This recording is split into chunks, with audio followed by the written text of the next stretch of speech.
Hello दोस्तों, veterans नमस्कार। मैं दीवंशी। मैं आपको बताना चाहूँगा कि जब हमारे ध्यान में ये आया कि इलेक्शन के माध्यम से हम जिन ऑफिशियल्स को अपने वेलफेयर के लिए, अपने को रिप्रेजेंट करने के लिए आगे जब भेजते हैं तो ये लोग क्या करते हैं।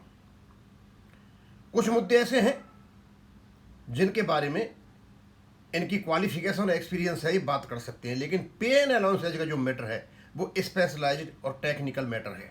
तो क्या ये लोग उसके लिए फिट हैं, और फिट नहीं है तो क्यों नहीं है? क्योंकि पे एंड अलाउंसेज की जब बात आती है तो मौलिक अधिकारों से जुड़ा हुआ एक मैटर है, और इनके बारे में इंडस्ट्रियल डिस्प्यूट एक्ट में एक बात कहा गया, कलेक्टिव बार्गेनिंग। अब बार्गेनिंग की तो कई प्रकार की हिंदी होती है, समझौता भी होता है, मोल भाव भी होता है, और सौदेबाजी भी होती है, और दलाली भी होती है। सब एक चीज़ एक ही है, यानी आपस में बैठ करके कुछ तू ले ले, कुछ मैं ले लूँ, कुछ तू छोड़ दे, कुछ मैं छोड़ देता हूँ, इस प्रकार की बातें होती हैं।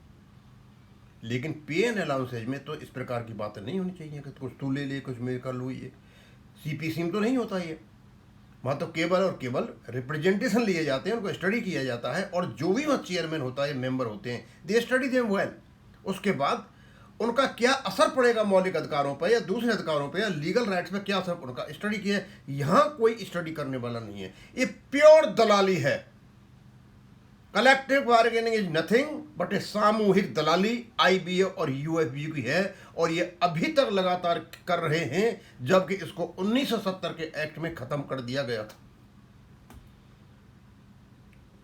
ये इसको बड़े बड़े शब्दों से नवाजते हैं, निगोसिएशन, ये वो सारी बातें। खैर, मैं वहां नहीं जा रहा, मैं दूसरी बात कर रहा हूं। मैंने व्हाट्सएप पर देखा, किसी व्यक्ति ने 2003 का जो अमेंडेड जो 35.1 था उसके बारे में डाला। मैंने जब इसको पढ़ा तो रेगुलेशन के साथ में जो अपेंडिक्स वो मेल नहीं खा रहा था। मैंने कहा यार ये क्या बात है, समझ में नहीं आई। मैंने फिर उस व्यक्ति जिसने भेजा, मैंने फ़ोन किया, मैंने पूछा भैया कहाँ से लिया? बोले कि हमने फेसबुक से लिया। मैं समझ गया ये किसी की शैतानी है। इसको पढ़ के ही बताऊंगा, और फिर मैं ये भी बताऊंगा कि इससे हम आपको क्या समझा सकते हैं, क्योंकि मैं चीज़ों को जब कहीं मिल जाती हैं ना तो यूज कर लेता हूँ। तो ऊपर वाला तो मैं कुछ नहीं बताऊंगा, पूरा पूरा उसने जो इस प्रकार की जो भाषा होती है ना गजट नोटिफिकेशन की, वो सारी वो ले ली है। नीचे परसिस्ट 1 अपेंडिक्स 1 विनिमय 35.1 को देखें, और इनका मूल पेंशन, अतिरिक्त पेंशन और उस पर महंगाई राहत की राशि निम्नलिखित सूत्रों के अनुसार संशोधित की जाएगी। अब ये जो लैंग्वेज थी ये अपेंडिक्स में नहीं है, ये रेगुलेशन 35(1) में लिखा हुआ है। वहाँ basic pension and additional pension wherever applicable shall be updated as per formulae given appendix 1 वहाँ दे रखा है। उसके आगे अपेंडिक्स में जाओगे तो मैं कुछ तारीखें दे रखी हैं, जो 1/1/1986 से लेकर 31/10/19 तक कैसे होगा, नीचे 92 तक, इस प्रकार की वो दे रखा है। तो वहाँ ऐसे है जो अमेंडेड जो रेगुलेशन निकला हुआ है, लेकिन वहाँ उसे मेल नहीं खा रहा था। तो एक तो ये कि इस प्रकार की जो शैतानी जो लोग करते हैं ना, आकर के लोगों को गुमराह करते हैं, एक तो आप इससे बच के रहिए। ऐसा कहीं भी नहीं लिखा है जो उसने लिखा है। अब लिखा क्या है इसने, और जो लिखा है वास्तव में ऐसा ही होना चाहिए था। जो आपका रेगुलेशन 35.1 है जो अमेंड हुआ 2003 में, वो ऐसा ही होना चाहिए था। मैंने इसलिए लिया यहाँ पे, ये लिखा नहीं है वहाँ, ये इसने अपनी ओर से बनाया। कहता है 1 जनवरी 1987 को या उसके बाद, किंतु 1 नवंबर 1993 से पहले सेवानिवृत्त हुए कर्मचारियों के लिए संशोधित मूल वेतन बराबर मूल वेतन प्लस महंगाई वेतन यदि कोई हो, और प्लस महंगाई वेतन पर महंगाई राहत इंटू 1.1204, ऐसा वहां नहीं लिखा हुआ है। और ये जो डेट दे रखी है इसने 1 जनवरी 1987 से लेकर। अब पेंशन तो अपडेशन उनकी भी होनी थी जो 1986 से वाले थे, वो तो सबकी अपडेशन होनी है, और 93 तक। उसके बाद 1 नवंबर 1993 को या उसके बाद, किंतु इन बेनियमों के प्रभावी होने की तिथि से पहले सेवानिवृत्त हुए कर्मचारियों के लिए संशोधित मूल वेतन इंटू 1.107, एक ये इसने ये फैक्टर दे रखा है और एक ये फैक्टर दे रखा है। और जब मूल पेंशन के संशोधन में भिन्न फ्रैक्शन पाता है वहाँ इसे अगले उच्चतर रुपये में पूर्णांत किए जाए।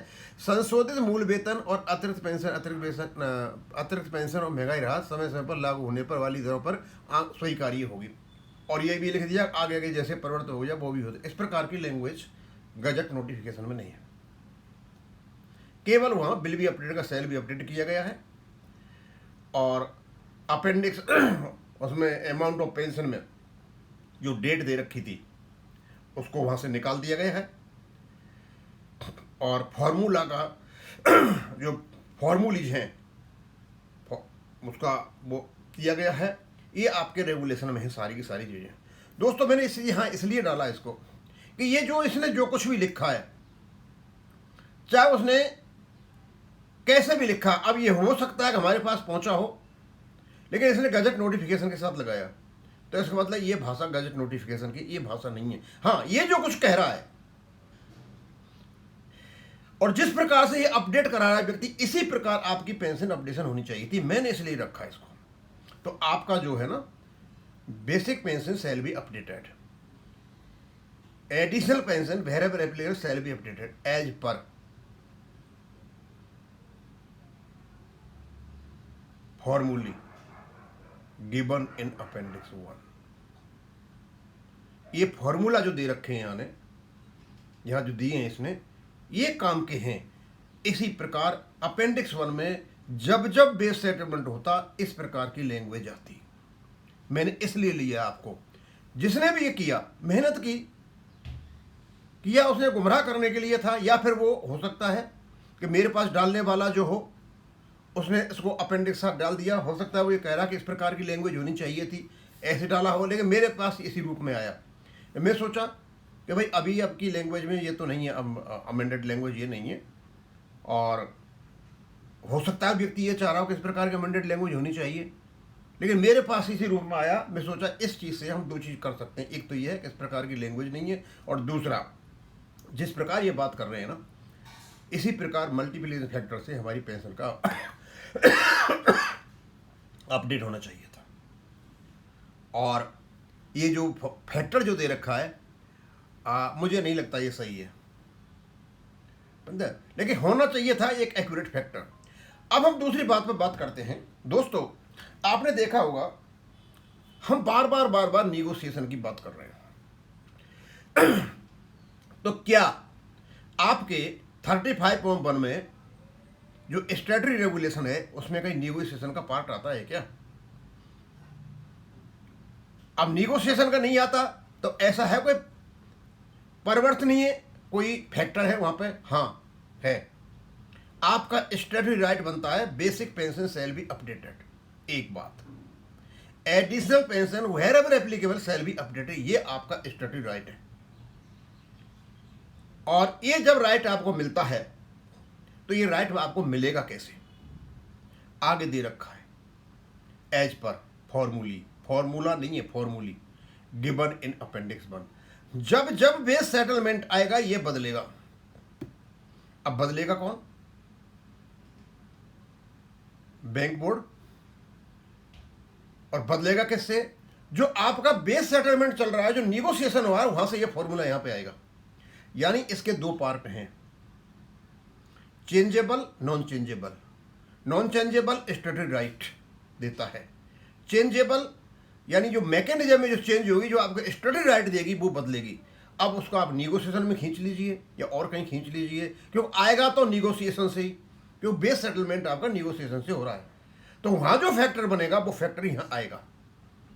तो बार बार जब भी बेस सेटलमेंट आएगा ये चेंज होगा।